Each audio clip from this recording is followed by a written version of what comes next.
नमस्कार दोस्तों, स्वागत है आपका हमारे चैनल पर। आज है 13 जनवरी 2025, दिन है सोमवार, तिथि है पौष माह, शुक्ल पूर्णिमा। आज हम आपके साथ फिर आज के करंट अफेयर के साथ में हाजिर हुए हैं। ये करंट अफेयर कई न्यूज़पेपर के हेडलाइन से, उनमें प्रकाशित खबरों से लिया गया है, जो कि आपकी प्री और मेंस दोनों परीक्षाओं के लिए बहुत महत्वपूर्ण रहने वाला है। इस करंट अफेयर में हमने कोशिश ये किया है कि हर टॉपिक वाइज, चाहे इकोनॉमिक्स का हो चाहे एनवायरनमेंट का हो, उसको पहले हमने लिख दिया है, जिससे आपको ये समझने में आसानी रहे कि कौन सा टॉपिक कौन सा विषय जो है किस में जाएगा, आपको उस हिसाब से तैयारी करनी रहेगी। पौष शुक्ला पूर्णिमा आज की तिथि है। कुंभ 2025 पूर्णिमा का स्नान आज पहला है। आज लोहड़ी का त्योहार है। आप सबको लोहड़ी की बहुत बहुत शुभकामनाएं। जो पहली हमारी खबर है वो है बुनियादी ढांचा और ऊर्जा से। इसमें ये टॉपिक जाएगा। खबर क्या है? पीएम मोदी सरकार और लद्दाख के बीच साल भर कनेक्टिविटी प्रदान करने के लिए जेड मोड सुरक्षा का उद्घाटन करेंगे। जेड मोड सुरंग कश्मीर और लद्दाख के बीच राजनीतिक गलियारा बनाने में पहला बड़ा मील का पत्थर साबित होगी। इस सुरंग के उद्घाटन के बाद सोनमर्ग का पर्यावरण पर्यटन साल भर पर्यटकों के लिए खुला रहेगा। इसका निर्माण गगनगीर और सोनमर्ग के बीच थाजियास ग्लेशियर पर्वत ग्लेशियर के नीचे किया गया है। एक बुद्धिमान यातायात प्रबंधन प्रणाली वाहनों के प्रवाह को नियंत्रित करेगी। यह एडवेंचर पर्यटन के लिए थाजवास ग्लेशियर और सिंध नदी को खोलेगा। इसे 2680 करोड़ की लागत से बनाया गया है और यह 10.8 मीटर लंबा है, जिसमें 7.5 मीटर की सबसे संशोधित घोड़े की नाल के आकार की एस्केप सुरंग है। इसमें 8.3 मीटर की डी आकार की वेंटिलेशन सुरंग और 110 मीटर और 270 मीटर लंबाई की प्रमुख पुलिया है। जेड मोड जोजिला सुरंग की ओर जाएगा। ये तो रही हमारी न्यूज, ये हमारी खबर है। आइए समझते हैं इसको। प्रधानमंत्री जी कश्मीर और लद्दाख के बीच, कहां पर? कश्मीर और लद्दाख के बीच साल भर कनेक्टिविटी वाली एक जेड मोड सुरंग का उद्घाटन करेंगे। ये जेड मोड सुरंग कैसी रहने वाली है, ये हमारे लिए महत्वपूर्ण है। इसके बारे में हम देखते हैं। पहला प्रश्न हमारा यहीं से बनेगा कि कहां पर करेंगे? कश्मीर और लद्दाख के बीच। ये है राजनीतिक गलियारा है। इस सुरंग के बाद जब ये चल जाएगा तो सोनमर्ग का जो पर्यटन है वो साल भर के लिए खुला रहेगा, जो कि अभी कुछ समय के लिए बंद कर दिया जाता है। आवागमन वहां का सुलभ नहीं है। इसका निर्माण गगनगीर और सोनमर्ग के बीच थाजियास ग्लेशियर पर्वत के नीचे किया जाएगा। कहाँ पर किया जाएगा? इस ग्लेशियर पर्वत के नीचे किया जाएगा। परीक्षा में ये दो तरीके से पूछा जा सकता है। एक तो ये ग्लेशियर पर्वत कहाँ पर है, दूसरे यह किसके बीच में जो एक जोड़ प्रदान कर रहा है।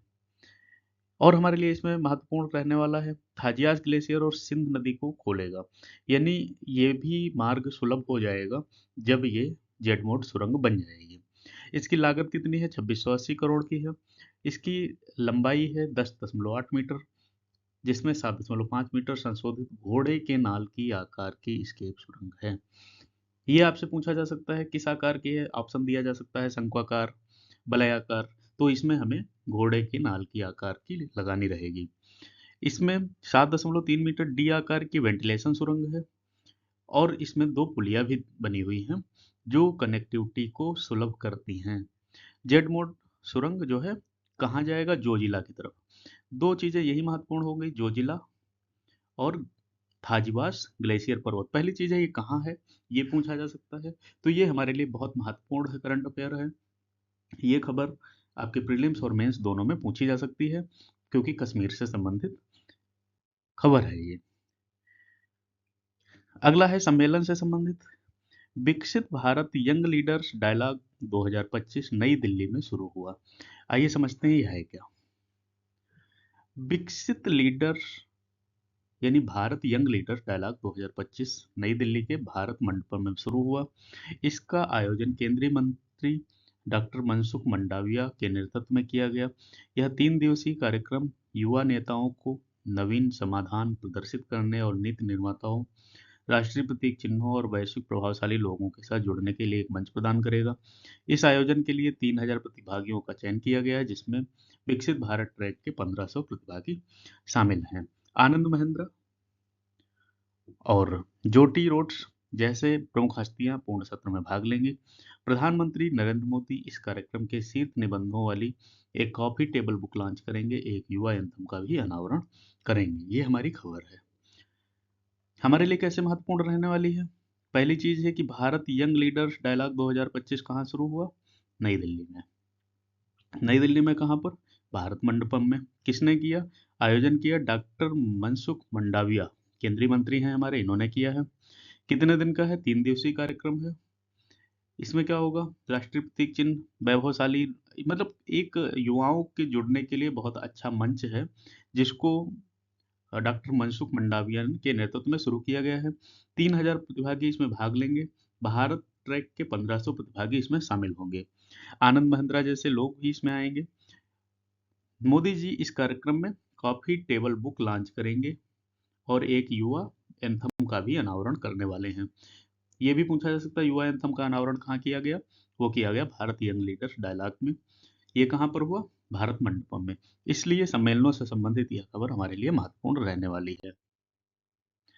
अगली खबर थोड़ा बड़ी है, समझते हैं। भारत में निर्मित रोबोटिक प्रणाली का उपयोग दुनिया की पहली हृदय संबंधी टेली सर्जरी करने के लिए किया गया। खबर में क्या कहते हैं? भारत की पहली स्वदेशी सर्जिकल रोबोटिक तकनीक का उपयोग करके 2 दिनों के भीतर दुनिया की पहली 2 रोबोटिक हृदय संबंधी टेली सर्जरी सफलतापूर्वक की गई। 3 सर्जिकल रोबोटिक प्रणालियों द्वारा सर्जरी की गई। इसमें गुरुग्राम स्थित एस इनोवेशन के मुख्यालय को राजस्थान के जयपुर स्थित निजी अस्पताल से जोड़ना शामिल था, जिसकी दूरी 286 किलोमीटर थी। टेली रोबोटिक सहायता प्राप्त आंतरिक स्तन धमनी कटाई प्रणाली को दूर से संचालित किया गया और केवल 58 मिनट में सफलतापूर्वक किया गया। इसका नेतृत्व एस इनोवेशन इंटरनेशनल इंक के संस्थापक अध्यक्ष और सीईओ डॉक्टर सुधीर श्रीवास्तव ने किया।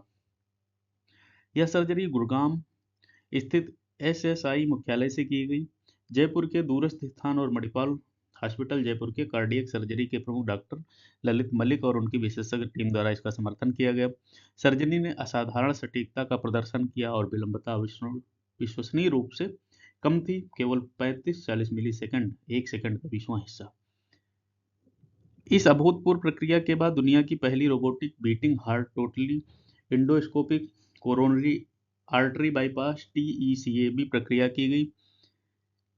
यह उसी सहयोग के तहत टेली सर्जरी के माध्यम से किया गया, जिसमें 40 मिली सेकंड को अत्यंत कम विलंबता थी। दोनों शल्यक्रियाओं ने गुरुग्राम को जयपुर से जोड़ा और लंबी दूरी पर निर्बाध टीम वर्क का प्रदर्शन किया, जिससे दूरस्थ शल्य चिकित्सा के लिए एक मानक स्थापित हुआ।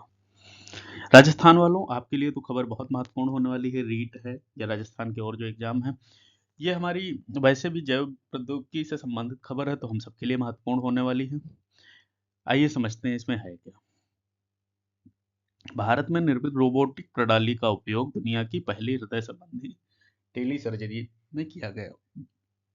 एक सर्जरी की गई, हृदय से संबंधित थी, जो कि 58 सेकंड में पूर्ण कर ली गई।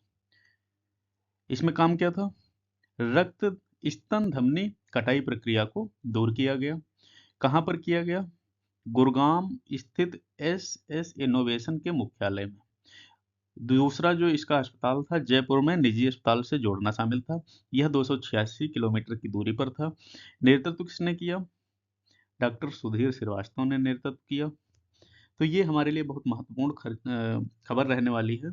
दूसरी जो टेली सर्जरी है, इसमें 40 मिली सेकंड से कम टाइम में किया गया। यह भी हमारे लिए बहुत महत्वपूर्ण रहने वाला है।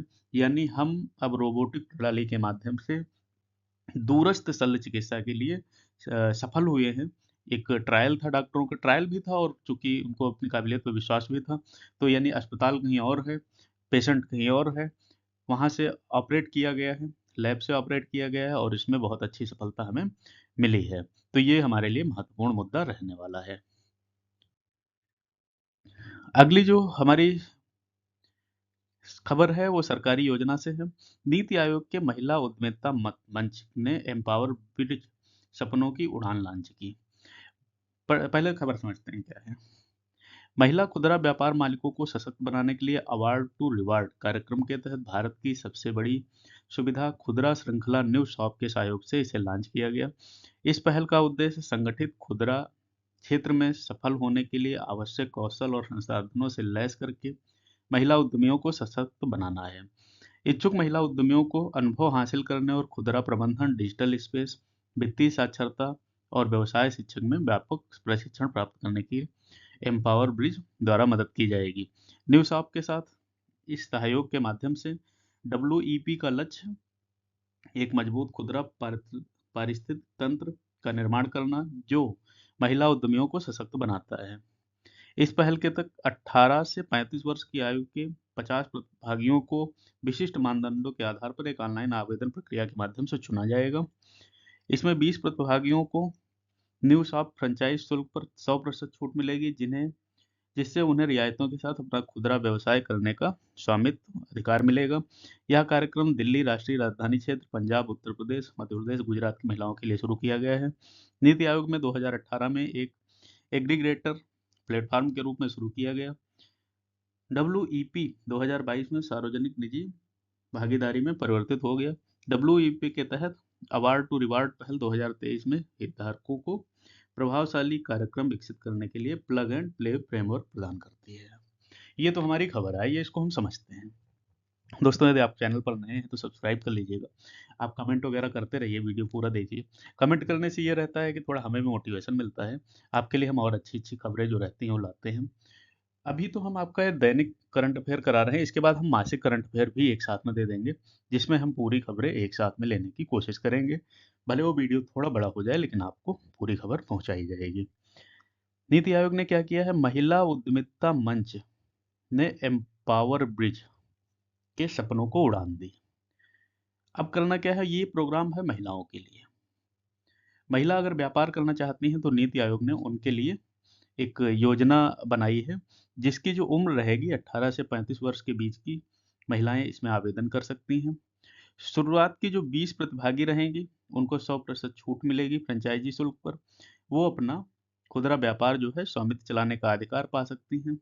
इसमें क्या किया जाएगा? इस पहल का उद्देश्य संगठित खुदरा क्षेत्र में सफल होने के लिए आवश्यक कौशल और संसाधनों से लैस करके महिला उद्यमियों को सशक्त बनाना रहेगा। इसमें और क्या करना है? हासिल करने और खुदरा प्रबंधन, डिजिटल स्पेस, वित्तीय साक्षरता, व्यवसाय विकास में व्यापक प्रशिक्षण प्राप्त करने में एम्पायर ब्रिज द्वारा मदद मिलेगी। कार्यक्रम कहाँ कहाँ चलेगा? पंजाब, राजस्थान, उत्तर प्रदेश, हरियाणा, मध्य प्रदेश और गुजरात, इतनी जगह के लिए ये कार्यक्रम बनाया गया है एनसीआर को जोड़कर। कुल मिला के ये बहुत अच्छा प्रोग्राम है महिलाओं के लिए। महिलाएं व्यापार कर सकती हैं, जिसमें सरकारी मदद भी मिलने वाली है, सरकार की तरफ से पूरी सहायता मिलने वाली है। अगला जो हमारा समाचार है वो महाकुंभ की तरफ से है। महाकुंभ की भावना को दूर दराज के क्षेत्रों तक प्रसारित करने के लिए यूपी के सीएम आदित्यनाथ द्वारा कुंभवाड़ी एफएम चैनल को लॉन्च किया गया। महाकुंभ की अंतिम तैयारियों की समीक्षा करने के लिए प्रयागराज में अपने दूसरे दिन मुख्यमंत्री योगी आदित्यनाथ ने प्रसार भारती के विशेष एफएम चैनल कुंभवाणी को शुभारंभ किया। रेडियो चैनल महाकुंभ को उन सभी लोगों तक ले जाएगा जो इस बार कुंभ में आने में असमर्थ हैं, खासकर ग्रामीण क्षेत्रों और लोगों के बीच सनातन धर्म का प्रचार करने के लिए। प्रसार भारती ने सीमित कनेक्टिविटी वाले दूर दराज क्षेत्रों तक पहुंचने की चुनौती को पूरा करने के लिए 13, 19 और अब फिर से 25 में कुंभ त्योहारों के दौरान एक विशेष एफएम चैनल कुंभवाड़ी लॉन्च किया। इसका जो बॉक्स नंबर रहेगा 103.5 मेगाहर्ट्ज रहेगा। ये काम कब से कब तक करेगा? 10 जनवरी 2026 से 10 जनवरी 2025 से 26 फरवरी 2025 तक काम करेगा। ये हमारे लिए खबर है। मुख्य रूप से आरओ, एआरओ यूपी के एग्जाम के लिए बहुत महत्वपूर्ण रहने वाली है। क्या किया गया भाई? सीएम साहब ने क्या कर दिया? सीएम साहब ने कुंभवाड़ी चैनल लॉन्च कर दिया है। ये चैनल क्या करेगा? जो लोग कुंभ नहीं आ सकते हैं, गांव के हैं, दूर दराज के लोग हैं, असमर्थ हैं आने में, उनको कुंभ की जानकारी देगा, प्रसारण करेगा एफएम। इनका बैंड जो रहने वाला है 103.5 मेगाहर्ट्ज का रहने वाला है। इनका जो समय है 10 जनवरी से 26 फरवरी तक 5:55 से 10:05 तक ये प्रसारित किया जाएगा। ओटीटी आधारित ये चैनल रहेगा। यह पूरी मदद करेगा चीज़ों को सुधारने में, चीज़ों को सही करने में और चीज़ों को प्रसारित करने में, जिससे कि कुंभ की जागरूकता, कुंभ का महत्व गाँव के उन लोगों तक भी पहुँचाई जा सके जो यहाँ तक आने में असमर्थ हैं। अगली जो हमारे लिए महत्वपूर्ण खबर रहने वाली है, वो है सम्मेलन की। भारत 2026 में राष्ट्रमंडल मंडल देशों की सांसदों के अध्यक्षों की पीठासीन अधिकारियों के 28वें सम्मेलन की मेजबानी करेगा। भारत जो है 2026 में क्या करने वाला है, यानी अगले साल क्या करने वाला है, राष्ट्रमंडल देशों के जो संसद है उनके अध्यक्षों की पीठासीन अधिकारियों की 28वें सम्मेलन की मेजबानी करेगा। खबर को पढ़ लेते हैं फिर समझते हैं। लोकसभा अध्यक्ष ओम बिरला ने गवर्नर में सीएसपीओसी की स्थायी समिति की बैठक में इसकी घोषणा की है। 28वें सीएसपीओसी की फोकस जो है संसदीय प्रक्रियाओं में कृत्रिम बुद्धिमत्ता और सोशल मीडिया के इस्तेमाल पर होगा। इस मंच को सदस्य देशों के लिए संसदीय प्रथाओं का आदान प्रदान करने और सहयोग में सुधार करने के लिए एक मंच के रूप में डिजाइन किया गया है। बिरला के अनुसार भारत की मेजबानी की भूमिका अपनी परंपराओं को प्रदर्शित करने का अवसर प्रदान करती है। स्थायी समिति ने दुनिया भर के संसदों के आने वाली कठिनाइयों के बारे में बात 2026 के इस मंच के लिए एजेंडा निर्धारित किया है। बिरला ने इस बात पर जोर दिया कि सम्मेलन में 1970, 71, 86 और 2010 में आयोजन किया गया था। राष्ट्रमंडल के पीठासीन अधिकारियों को 2026 में नई दिल्ली के इस अवसर पर उपस्थित होने के लिए आमंत्रित किया गया है।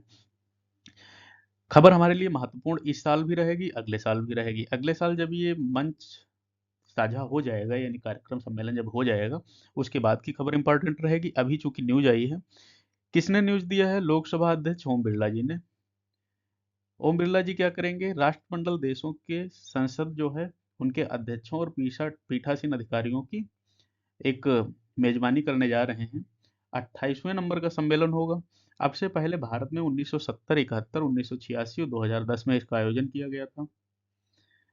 इसमें और क्या करना है? राष्ट्रमंडल के पीठासीन अधिकारियों को उपस्थित होने का मौका मिलने वाला है। ओम बिरला जी का कहना है कि भाई ठीक है, अपने यहाँ जब ये चीज़ें होंगी या जब हमारे यहाँ मेहमान आएंगे तो हम उनको अपनी सभ्यता, संस्कृति, ये चीज़ें दिखाने का अवसर पाएंगे, यानी हम अपने बारे में उनको बताने का अवसर पाएंगे।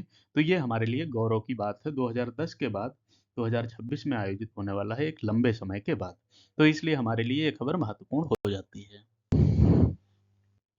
अगली हमारे लिए जो महत्वपूर्ण खबर है ये इकोनॉमिक्स से है। 7 नवंबर 2024 में भारत के औद्योगिक उत्पादन सूचकांक में 5.2% की वृद्धि की गई है। यह पिछले 6 महीनों में सबसे अधिक वृद्धि दर है। अक्टूबर 2024 में वृद्धि दर 3.5% थी। नवंबर 2023 में आईआईपी में 2.5% की वृद्धि दर्ज की गई। नवंबर 2024 में विनिर्माण क्षेत्र में 5.8% की वृद्धि दर्ज की गई, जबकि अक्टूबर में यह 4.1% थी। आईआईपी में विनिर्माण क्षेत्र का बहुत बड़ा हिस्सा है। इसके अलावा हमारे लिए इसमें महत्वपूर्ण ये रहने वाला है, 24 में बिजली क्षेत्र में 1.9% की वृद्धि दर्ज की गई, खनन में 4.4% की रही, उपभोक्ता टिकाऊ वस्तुओं में 13.1% की वृद्धि दर्ज की गई। आईआईपी जो होता है ये क्या है कि उत्पादन सूचकांक जारी करता है कि हम किस स्थिति में हैं, यानी हमारी कहाँ पर कितनी वृद्धि है, कहाँ पर कितनी कमी है। बैंकिंग के लिए बहुत महत्वपूर्ण ये रहने वाला है करंट अफेयर। इसके अलावा यूपीएससी के लिए तो है ही भाई करंट अफेयर, ये इकोनॉमिक्स का टॉपिक है। तो कितनी वृद्धि दर्ज की गई? 5.2%। अक्टूबर में कितनी थी? 3.5% की थी। ये सबसे ज्यादा है 6 महीनों में। महत्वपूर्ण रहेगी, सीधे सीधे प्रतिशत भी पूछ सकता है, ये पूछ सकता है कि किसने जारी किया। अब देखते हैं छोटे छोटे क्षेत्रों में। ये विनिर्माण क्षेत्र में 5.8% की दर्ज की गई है, जो कि अक्टूबर माह से काफी ज्यादा है। इसके अलावा बिजली में पूछा जा सकता है 1.9%, खनन में 4.4%, पूंजीगत वस्तुओं के उत्पादन में 9% वृद्धि हुई है। यह अर्थव्यवस्था में निवेश को दर्शाता है। टिकाऊ वस्तुओं के उत्पादन में 13.1% की वृद्धि हुई है। यह बढ़ती मांग को दर्शाता है, यानी मांग काफी ज्यादा बढ़ रही है। कुल मिला के इसमें 2-3 पॉइंट हमारे लिए रहेंगे, कितनी है, किसने जारी किया, कब जारी हुआ। ये 3 पॉइंट हमारे लिए बहुत महत्वपूर्ण रहने वाले हैं, जो कि हमें देखने रहेंगे, पढ़ने रहेंगे। यदि आप चैनल पर नए हैं दोस्तों तो सब्सक्राइब कर लीजिएगा, अगर पसंद आ रहा है तो लाइक करिएगा। हम आपके लिए ऐसे ही करंट अफेयर और लाते रहेंगे। अगला जो टॉपिक है पर्यावरण और पारिस्थितिकी से है, इकोनॉमिक्स सॉरी इन्वायरमेंट से है। क्या है, 2024 में वैश्विक तापमान वृद्धि को 1.5 डिग्री सेल्सियस की सीमा को पार करने वाला पहला वर्ष बन गया है। 2024 पहला वर्ष था जिसमें वैश्विक औसत तापमान पूर्व औद्योगिक स्तरों की 1.5% डिग्री सेल्सियस की सीमा को पार कर गया। इसकी पुष्टि यूरोपीय संघ की कोपरनिकस जलवायु परिवर्तन सेवा द्वारा किया गया। 2024 में पृथ्वी का औसत तापमान 1850 से 1900 की तुलना में 1.5 डिग्री सेंटीग्रेड अधिक था। जलवायु परिवर्तन के प्रभाव अब हर महाद्वीप पर दिखाई दे रहे हैं। यह पृथ्वी पर सबसे अमीर से लेकर सबसे गरीब देशों के लोगों को प्रभावित कर रहा है। 2024 वैश्विक तापमान रिकॉर्ड में सबसे गर्म वर्ष था। यह 1991 से 2020 के औसत से 0.72 डिग्री सेल्सियस अधिक था। पेरिस समझौते के बाद सरकारों ने औसत तापमान को 1.5 डिग्री सेंटीग्रेड से अधिक होने से रोकने का वादा किया था। 2-3 चीजें महत्वपूर्ण रहने वाली हैं। एक तो मेंस का ये टॉपिक बनेगा, जहां पर अगर पूछा जाएगा कि हमारा तापमान बढ़ रहा है या तापमान क्यों बढ़ रहा है, पेरिस समझौते पर सरकार ने जो एक हमें टाइम दिया था कि हम इतना कम कर लेंगे या इससे ज़्यादा नहीं होने देंगे, वो हम उसमें क्यों फेल हो गए, ऐसे करके आएगा तो हमें वहाँ पर ये लिखना रहेगा।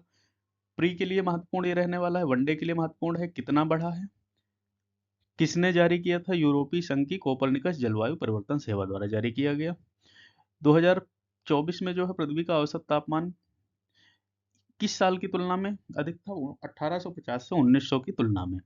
देखो कोई भी चीज़ होती है तो उसको हम कंपेयर करते हैं, यानी कंपेयर करके तभी बताई जाती है कि कितना अधिक है और किससे अधिक है।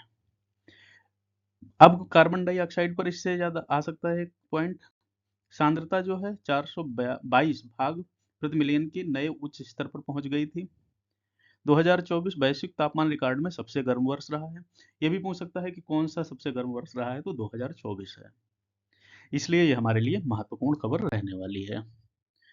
अगला जो हमारा करंट अफेयर रहेगा वो पुरस्कार से रहेगा। डॉक्टर सैयद अनवर खुर्शीद को प्रवासी भारतीय सम्मान पुरस्कार 2025 मिला है। डॉक्टर सैयद अनवर खुर्शीद को भारत सरकार द्वारा प्रवासी भारतीयों के लिए सर्वोच्च सम्मान प्रवासी भारतीय सम्मान से सम्मानित किया गया। यह पुरस्कार सैयद अनवर खुर्शीद को स्वास्थ्य सेवा, सामुदायिक कल्याण और भारत की सऊदी अरब के बीच संबंधों को मजबूत करने में एक उल्लेखनीय योगदान के लिए किया गया है। डॉक्टर खुर्शीद ने किंग फैसल अस्पताल में 3 दशक और नेशनल गार्ड अस्पताल में रॉयल प्रोटोकॉल फिजिशियन के रूप में 1 दशक सेवा दी है। उन्होंने भारतीय प्रवासियों को आवश्यक स्वास्थ्य सेवा, वैक्सीन, वकालत और 24 घंटे परामर्श प्रदान करके महत्वपूर्ण भूमिका निभाई है। उन्होंने ताइफ में अंतर्राष्ट्रीय प्रवासी स्कूल की स्थापना की, जो भारतीय प्रवासियों के लिए शैक्षिक उत्कृष्टता और सांस्कृतिक एकीकरण को बढ़ावा देगा। यह सऊदी भारतीय हेल्थ केयर फोरम के उपाध्यक्ष भी थे। किसको मिला है? डॉक्टर सैयद अनवर खुर्शीद को क्या मिला है? प्रवासी भारतीय सम्मान पुरस्कार 2025। ये कौन थे? सऊदी भारतीय हेल्थ केयर फोरम के उपाध्यक्ष। सर्वोच्च सम्मान है ये भारतीय प्रवासियों में। इन्होंने किया क्या था? स्वास्थ्य सेवा, वैक्सीन, वकालत और 24 घंटे परामर्श देके इन्होंने अपना कार्य किया है। उन्होंने ताइफ में अंतर्राष्ट्रीय भारतीय स्कूल की स्थापना भी की है। तो ये कुछ चीज़ें हमारे लिए महत्वपूर्ण रहने वाली। यही प्रश्न पूछ सकता है कि अंतर्राष्ट्रीय भारतीय स्कूल की स्थापना किसने की है, कहाँ की गई है, या सैयद अनवर जी के बारे में पूछा जा सकता है कि ये कौन थे, किस चीज़ के उपाध्यक्ष थे और इन्हें कौन सा पुरस्कार मिला है। तो ये यहाँ से हमारे लिए महत्वपूर्ण खबर बनेगी। अगला जो है राज्य समाचार है। हिमाचल प्रदेश मंत्रिमंडल ने हिमाचल प्रदेश लोक प्रशासन संस्थान का नाम बदलकर मनमोहन सिंह के नाम पर रखने की मंजूरी दी है। राष्ट्रीय राजधानी में पूर्व प्रधानमंत्री डॉक्टर मनमोहन सिंह के स्मारक स्थल के चयन को लेकर रहस्य बरकरार है। हालांकि हिमाचल प्रदेश सरकार की कांग्रेस सरकार ने 9 जनवरी 2025 को पहाड़ी राज्य के विकास में उनके महत्वपूर्ण योगदान को स्वीकार करते हुए डॉक्टर सिंह के नाम पर एक संस्थान बनाने का नाम बदलने को मंजूरी दी है। मुख्यमंत्री सुखविंदर सिंह सुक्खू की अध्यक्षता में शिमला में हुई राज्य मंत्रिमंडल की बैठक में हिमाचल प्रदेश लोक प्रशासन संस्थान का नाम बदलकर डॉक्टर मनमोहन सिंह हिमाचल प्रदेश लोक प्रशासन संस्थान करने की मंजूरी दी गई है। इसके अलावा राज्य में नशीली दवाओं के दुरुपयोग से निपटने के लिए एक विशेष कार्यबल की स्थापना को भी मंत्रिमंडल द्वारा मंजूरी दी गई है। एसटीएफ एक व्यापक बहुआयामी दृष्टिकोण के माध्यम से मादक पदार्थों की तस्करी, संगठित अपराध नेटवर्क को नष्ट करने के लिए काम करेगा। महत्वपूर्ण क्या रहने वाला है? हिमाचल प्रदेश लोक सेवा संस्थान का नाम बदल जाएगा, जो अब हो जाएगा डॉक्टर मनमोहन सिंह हिमाचल प्रदेश लोक प्रशासन संस्थान। कितनी तारीख को दिया गया? 9 जनवरी 2025 को दिया गया। बाकी किस सरकार ने दिया, ये हमारे लिए इसलिए नहीं महत्वपूर्ण है क्योंकि सरकार वगैरह नहीं पूछी जाती है ज़्यादा। संस्थान का नाम जो है वो पूछा जाएगा बदल कर जो होगा। और राज्य में इन्होंने क्या किया था? विशेष कार्यबल की स्थापना को मंत्रिमंडल द्वारा मजबूती दी गई। एसटीएफ इनके यहाँ की खुद की बन जाएगी, जो कि नशा या और ऐसे तस्करी से संबंधित अपराध को रोकने में सहयोग करने वाली है। तो ये रहे दोस्तों आज के करंट अफेयर, जो कि आपकी परीक्षा के लिए बहुत महत्वपूर्ण रहने वाले हैं। इसमें हमने हर टॉपिक को लिया है कि टॉपिक और उसके बाद उसकी संबंधित खबर, जिससे कि आपको आसानी रहे उसको समझने में, पढ़ने में कि कौन कहाँ प्रयुक्त होने वाला है। यदि आप चैनल को अभी भी सब्सक्राइब नहीं किए हैं तो सब्सक्राइब कर लीजिएगा। यदि आपको करंट अफेयर पसंद आया है तो उसको लाइक ज़रूर करिएगा, कमेंट करिएगा। इसके अलावा हम अपने चैनल पर देते हैं समस्त टॉपिक का विश्लेषण, जैसे हिस्ट्री है, ज्योग्राफी है, उनसे संबंधित जो भी रहता है हम आपको पूरी डिटेल देते हैं। परीक्षाओं में आए हुए एमसीक्यू करवाते हैं। खबरें तो आप देख ही रहे हैं, जैसे करंट अफेयर, समसामयिक घटनाओं पर चर्चा करते हैं, परीक्षा के नोटिफिकेशन बताते हैं। भाषा शैली कोशिश करते हैं इतनी आसान हो कि हर व्यक्ति की आसानी से समझ में आ जाए। मेंस का अभ्यास हम साथ में कराते हैं। सरकारी योजनाएं जो आपकी परीक्षा से संबंधित है उन पर बात करते हैं। बजट या अन्य जो आपके लिए डाटा आते हैं सरकारी, उनके बारे में भी हम बात करते हैं। तो ये रहे आपके करंट अफेयर। मिलते हैं कल फिर करंट अफेयर के साथ। इसके अलावा अन्य वीडियो वगैरह देखने के लिए चैनल को सब्सक्राइब कर लीजिएगा। धन्यवाद।